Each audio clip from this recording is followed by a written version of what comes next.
Hello friends, legal and social awareness के इस episode में आप सभी का एक बार फिर बहुत बहुत स्वागत है।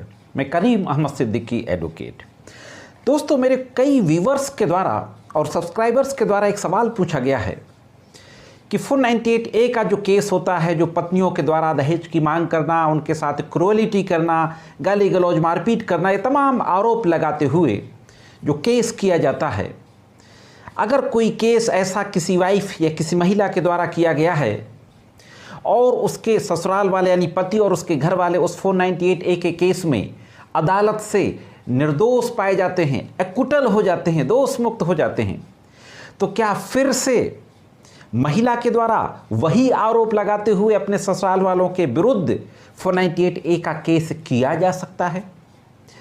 इस संबंध में अभी हाल ही में 17 मई 2023 को सेम फैक्ट्स पर एक case honourable Calcutta high court में डिसाइड किया गया है। तो आज की वीडियो में इसी के संबंध में बातचीत करने जा रहा हूं। बहुत ही महत्वपूर्ण जानकारी है। देखते हैं कि जो सवाल पूछा गया है इसके संबंध में कानून क्या कहता है। और अभी जो 17 मई को कलकत्ता हाई कोर्ट ने इसी तरीके के केस में फैसला दिया है, उस केस के फैक्ट क्या थे यह भी देखेंगे आज की वीडियो में। और फाइनली कलकत्ता हाई कोर्ट ने किस तरीके का जजमेंट पारित किया, इस पर भी बात करेंगे। तो जुड़े रहे आखिरी तक, देखते हैं कि संबंध में संपूर्ण जानकारी क्या है।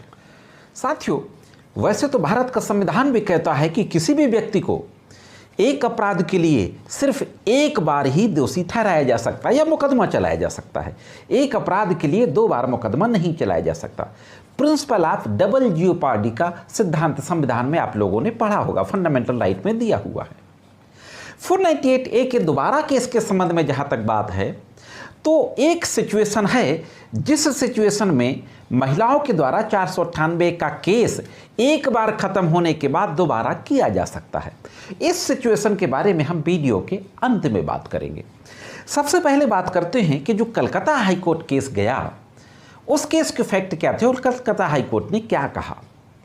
कोलकाता हाई कोर्ट एक केस जो पहुंचता है, उसमें एक FIR महिला के द्वारा दर्ज कराई गई थी 498A में, और यह आरोप लगाया गया था अपने ससुराल वालों के विरुद्ध कि उसको यातनाएं दी जाती हैं, उसके साथ मारपीट की जाती है, यहाँ तक कि उसको होटल में काम करने के लिए मजबूर किया जाता है।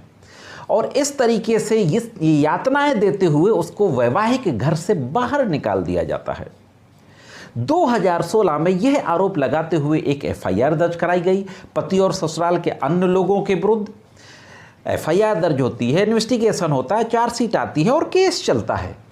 और 2019 में सारे लोग उस केस में बरी हो जाते हैं, एक्विटल हो जाते हैं, दोष मुक्त हो जाते हैं।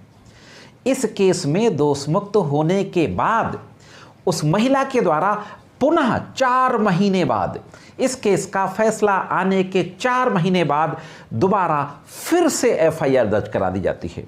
और कमाल की बात यह है साथियों कि जो दोबारा FIR दर्ज कराई जाती है उसमें कोई नई घटना नहीं होती, वही पुराने आरोप होते हैं कि मारपीट करना, गाली गलौज करना, होटल में काम करने के लिए मजबूर करना और 2011 में वैवाहिक घर से बाहर कर देना।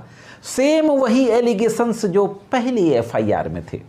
जब यह केस दर्ज होता है और चार्जशीट आ जाती है, तो चार्जशीट कोर्ट में आने के बाद उस चार्जशीट के खिलाफ ससुराल वाले ऑनरेबल कोलकाता हाई कोर्ट पहुंचते हैं 482 में। तो अब देखते हैं कि कोलकाता हाई कोर्ट में क्या होता है। साथियों, कोलकाता हाई कोर्ट में 482 में जो रिट फाइल की जाती है CRR number 93/2021 Rupendra and others versus state of West Bengal, ये सारी डिटेल आपके सामने स्क्रीन पर है। 482 जो मामला जाता है, तो जो single justice Kolkata high court की जो बेंच थी उसके सामने जब मामला जाता है तो बहुत ही गंभीर टिप्पणी की जाती है। और गंभीर टिप्पणी करते हुए कहा जाता है कि पहले की FIR और वर्तमान FIR जब दोनों का अवलोकन करते हैं तो यह प्रतीत होता है कि आरोप लगभग एक ही हैं। पुरानी कार्यवाही के आरोपों को मात्र दोहराया गया है, कोई नई वजह नहीं है। माननीय न्यायमूर्ति महोदय के द्वारा कहा गया कि यह काफ़ी अजीब बात है कि पहले केस में बरी होने के 4 माह के बाद बिना किसी कारण के, बिना किसी नई घटना के दूसरी एफआईआर दर्ज कराई गई। सारे काज ऑफ एक्शन वही हैं, सारे इंसिडेंट वही हैं कि मारपीट करना और 2011 में घर से बाहर निकाल देना। और इस तरीके से टिप्पणी करते हुए एक और महत्वपूर्ण टिप्पणी की जाती है कि कार्यवाही को जारी रखने की अनुमति देना। हाँ दोस्तों, कोलकाता हाईकोर्ट के द्वारा कहा जाता है कि ऐसी स्थिति में कार्यवाही को जारी रखा जाना, जबकि ऑनरेबल हाईकोर्ट और सुप्रीम कोर्ट के द्वारा पहले ही कई केसों में 498A के दुरुपयोग पर चिंता जताई जा चुकी है। कोलकाता हाईकोर्ट के द्वारा कहा जाता है कि कार्यवाही को जारी रखने की अनुमति देना अदालती प्रक्रिया का दुरुपयोग होगा।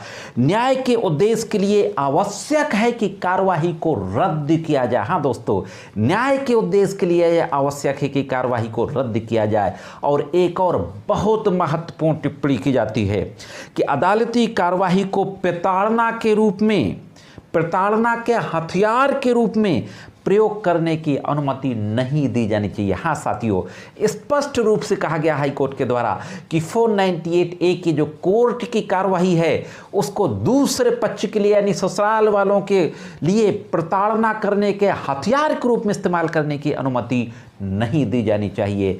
तो इस तरीके से जो दोबारा एफआईआर दर्ज कराई गई थी इसमें पत्नी के द्वारा और उसमें चार्जशीट भी आ गई थी, कोलकाता हाईकोर्ट ने 482 के तहत पूरी कार्यवाही को रद्द कर दिया। अब देखते हैं साथियों, जैसे मैंने शुरुआत में कहा था कि क्या कोई ऐसी सूरत बनती है कि एक बार 498 का केस खत्म होने के बाद दोबारा फिर से 498 का केस किया जा सके। वो परिस्थिति कौन सी होती है, इसके बारे में भी बातचीत कर लेते हैं। साथियों, जैसा मैंने पहले बताया कि हाईकोर्ट ने इस केस में कहा कार्यवाही किस आधार पर रद्द की कि उन्हीं आरोपियों के खिलाफ उन्हीं आधारों पर दोबारा कार्यवाही शुरू की गई। अब जो दूसरी परिस्थिति है, पति पत्नी के मध्य विवाद शुरू हो जाता है, अदालत में मुकदमा हो जाता है, 498A की कार्यवाही चालू हो जाती है। ड्यूरिंग द प्रोसीडिंग दोनों पक्ष के लोग बैठते हैं या मामला मेडिएशन जाता है, कोई भी वजह होती है, आपस में सुलह हो जाती है और पति पत्नी को घर लेके चला आता है और केस खत्म कर दिया जाता है। अगर उस समय नहीं भी खत्म होता तो कुछ तारीखों के बाद खत्म होता है। ससुराल वालों का व्यवहार अच्छा रहता है, लेकिन किसी वजह से कुछ समय बाद फिर से मनमुटाव हो जाता है, फिर से मैट्रिमोनियल डिस्प्यूट हो जाता है। उस स्थिति में पत्नी दोबारा केस दर्ज करा सकती है नई घटना को बता करके कि जब मैं दोबारा गई, वहां कुछ दिन तक रही, इतने दिनों तक मामला सही रहा, इसके बाद फिर से मेरे साथ टॉर्चर करना शुरू कर दिया गया। जो भी उसके साथ अगर जेन्युइनली कोई इंसिडेंट होता है, वाकई में अगर उसको दोबारा परेशान किया जाता है, तो नए आधारों पर नए इंसिडेंट का जिक्र करते हुए दोबारा फिर से कार्रवाई की जाती है 498A की। साथियों, तो दोस्तों यह थी एक महत्वपूर्ण जानकारी। ये जानकारी कैसे लगी कमेंट्स करके जरूर बताएं और मेरे द्वारा जो जानकारियां दी जाती हैं अगर आपको अच्छी लगती हो तो वीडियो को लाइक और शेयर भी करते रहा करें, जिससे कानून की महत्वपूर्ण जानकारियां और भी लोगों तक पहुंच सकें। और अगर आप चैनल में नए हो, वीडियो को पहली बार देख रहे हो तो चैनल को सब्सक्राइब करके बेल बटन को हिट करके ऑल पे सेट करना मत भूलें। साथियों, आज के इस वीडियो में सिर्फ इतना ही। मिलते हैं किसी अन्य वीडियो में कानून की कुछ अन्य जानकारियों के साथ। तब तक कानून की विभिन्न तरीके की जानकारियों के लिए देखते रहें लीगल एंड सोशल अवेयरनेस।